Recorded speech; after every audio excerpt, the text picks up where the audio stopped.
बे समाव दुलाराय बर' फरायसा आफादनि मोनसे हानजाया हादरनि सोलोंथाइ मन्थ्रि बिथां धर्मेन्द्र प्रधान बिथांखौ लोगो हमहैदों। दे दुलाराय बर' फरायसा आफादा बे समाव गोबांथार सोलोंथाइ आयदाखौ जौगाखांहोनो थाखाय बे समाव हादरनि सोलोंथाइ मन्थ्रि बिथां धर्मेन्द्र प्रधान बिथांखौ लोगो हमहैदों। दुलाराय बर' फरायसा आफादनिफ्राय आफादगिरि बिथां दिपेन बर', भाइस प्रेसिडेन्ट बिथां खोरोमदाव, गाहाय नेहाथारि बिथां हनीन्द्र बसुमतारी आरो एमपि जयन्त बसुमतारीनि मोनसे हानजाया हादरनि सोलोंथाइ मन्थ्रि बिथां धर्मेन्द्र प्रधान बिथांखौ लोगो हमहैदों आरो मोन द'था गोनां आयदाखौ लानानै एबा मोन द'था गोनां दाबिखौ लानानै हादरनि सोलोंथाइ मन्थ्रि बिथां धर्मेन्द्र प्रधान बिथांखौ लोगो हमहैदों। मोन द'था गोनां आयदाखौ लानानै बे समाव हादरनि सोलोंथाइ मन्थ्रि बिथां धर्मेन्द्र प्रधान बिथांखौ लोगो हमहैदों। मा दाबिफोरा नोंथांमोननो ब्रेकिंनि हेफाजाबजों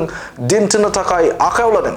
आसामनि क'क्राझार, तामुलपुर, उदालगुरि, रङिया, मालिगाव आरो आसामनि गुबुन जिल्लानि केन्द्रीय बिद्यालयफोरनि थाखो 1 निफ्राय थाखो 12 सिम बड'खौ एबा बर'खौ एमआइएल महरै थिसननाय। आसामनि क'क्राझार, तामुलपुर, उदालगुरि, रङिया, मालिगाव आरो आसामनि गुबुन जिल्लानि केन्द्रीय बिद्यालयफोरनि थाखो 1 निफ्राय थाखो 12 सिम बड'खौ एमआइएल महरै थिसननाय।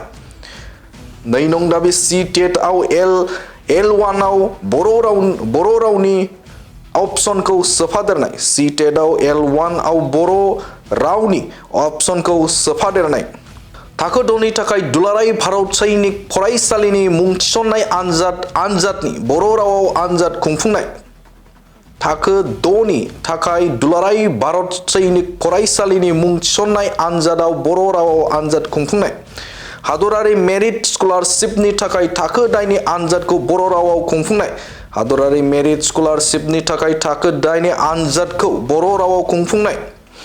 गोदानै बिटिसिनि जिल्लाफोराव उफ्रा केन्द्रीय बिद्यालय आरो जेएनपि गायसननाय। गोदानै बिटिसिनि जिल्लाफोराव उफ्रा केन्द्रीय बिद्यालय आरो जेएनपि गायसननाय। बर' गोरोबथा 2020 नि बादि central university, tribal university, regional campus आरो एनआईटि खौ गायसननाय। बर' गोरोबथा 2020 नि बादि central university, tribal university, regional campus आरो एनआईटि खौ गायसननाय। बे गोनांथार दाबिखौ लानानै दिनै हादरनि सोलोंथाइ मन्थ्रि बिथां धर्मेन्द्र प्रधान बिथांखौ लोगो हमहैदों। दुलाराय बर' फरायसा आफादनि मोनसे टीम, डेलिगेसन टीम, आंजों लोगोसे जोंनि भाइस प्रेसिडेन्ट खोरोमदाव दङ आरो गाहाय नेहाथारि हनीन्द्र बसुमतारी।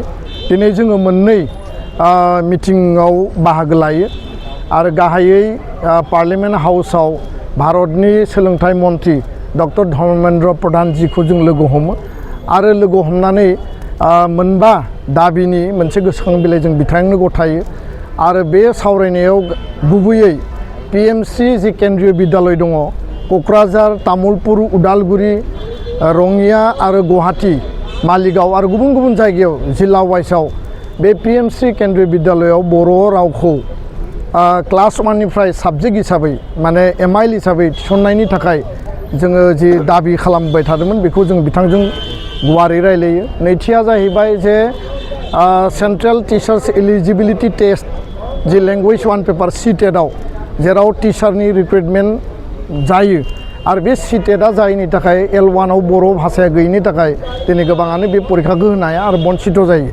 दा बेखायनो L1 हिसाबै थिसननो थाखाय आथिखालाव जिहेतु एप्लाइआ सोलिबाय थादों जों बिथांनो दाबि दैखाङो। 3 नम्बराव जाहैबाय जेराव गोदान जिल्ला नवोदया बिद्यालय आरो एडिसनेल केन्द्रीय बिद्यालय पिएमसि गायसननायनि थाखाय जों दाबि दैखाङो। लोगोसेनो अल इन्डिया सैनिक स्कुल एन्ट्रेन्स एग्जामिनेसन क्लास 6 नि थाखाय सैनिक स्कुलाव बर' राव इंराजियाव जायो। बर' मिडियामनि केन्डिडेट स्टुडेन्टफ्रा बिनिफ्राय बन्सित जानो गोनां जायो। आरोबाव लोगोसे नेशनेल मिन्स काम मेरिट स्कलारशिप क्लास 8 नि थाखाय बे क्लास 8 नि एग्जामाबो बर' रावाव जाया। दा बे मोननैबो एन्ट्रेन्स एग्जामा बर' रावनि जानांगौ होननानै जोङो दिनै दाबि दैखांदों। लोगोसे बर' एकर्ड 2020 आव लिरनाय सेन्ट्रेल इउनिभारसिटि बड'फानि मुङाव बाक्सायाव आरो Indira Gandhi national tribal university campus उदालगुरियाव बेनिफ्राय एनआईटि गायसननांगौ गुबुन गुबुन इन्स्टिटिउसन बे इन्स्टिटिउसनफोरखौ गोख्रै मावफुंनांगौ होननानै जोङो दाबि दैखांदों। आरो बिथाङा जोंनो खोथा होदों जे गोख्रैनो बिनि सायाव हाई लेभेलनि रिभिउ मिटिं जागोन आरो रिभिउ मिटिङाव गासैबो इस्युसखौ रिजल्भ खालामनो थाखाय मिनिस्ट्रिया थांखि लागोन होननानै बिथाङा जोंनो फोरमायो। बे सावरायनाया जथेस्थ' गुरुत्तपुर्णमोन आरो बिथाङा फ्राय जोंनो आधा घन्टा माने सावरायनायनि सम होदों आरो गुवार आरो गोथौयै सावरायो। नैथि सावरायनाया जाहैबाय ministry of home affairs north इस्टनि जइन्ट सेक्रेटारि नीरज कुमार बांसद बिथांजों बर' एकर्ड 2020 बे 2020नि एकर्डखौ लानानै जों गोथौयै आरो गुवारै सावरायो।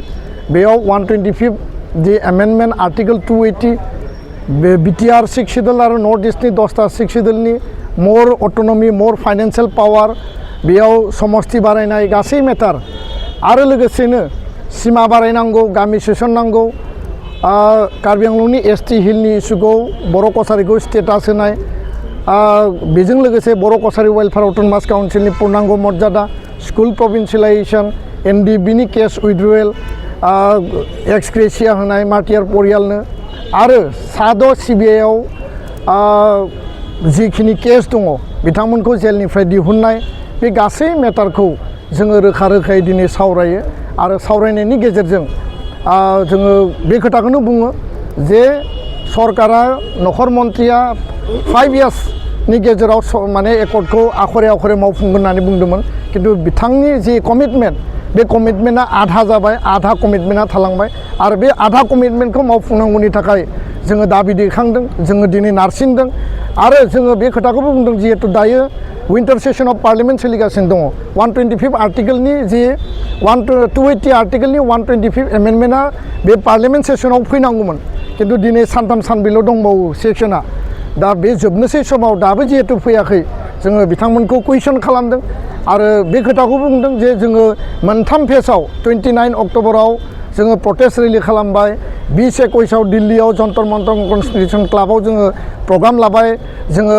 डेमनस्ट्रेसन लाबाय धरना लाबाय आरो 11 डिसेम्बराव दाख्लैबावै आरोबाव प्रटेस्ट रेलि खालामबाय जुदि सरकारा टाइम बाउन्ड इमप्लिमेन्ट खालायाबा जोंनि धरना जोंनि प्रटेस्ट जोंनि जिखिनि गणतान्त्रिक शान्तिपूर्ण आन्दलना कन्टिनिउ जागोन होननानै जों सरकारखौ बुंदों आरो सरकारा बुंदों माने जइन्ट सेक्रेटारि बिथाङा फोरमायदों जे पलिटिकेल लेभेलाव आरो एडमिनिस्ट्रेटिभ लेभेलाव बिखौ सावरायनाय जागोन आरो फैबाय थानाय जानुवारि दानाव फार्स्ट उइक नङाबा सेकेन्ड उइकआव जइन्ट मनिटरिं कमिटिनि मोनसे रिभिउ मिटिं जागोन आरो बेयाव इन डिटेल गासैबो खोथाखौ सावरायनाय जागोन आरो भारत सरकारखौ जों दाबि दैखांदों जे एकर्ड इमप्लिमेन्टेसना जानांगौ बिला पास जानांगौ आरो जोंनि जि मोर अट'नमि बे एकर्डनि जि मुल मोन्थोर दंमोन बेखौ मावफुंनांगौ होननानै जों दाबि दैखांदों आरो बेखिनि सावरायनाया जथेस्थ' गुरुत्तपुर्णमोन आरो बर' रायजो राजा गासै बिटिआरबासि आसामबासि बर' आइ आफाया दिनै बे सावरायनायखौ नेनानै दङमोन जोङो सावरायनायखौ मोजाङैनो जाफुंहोबाय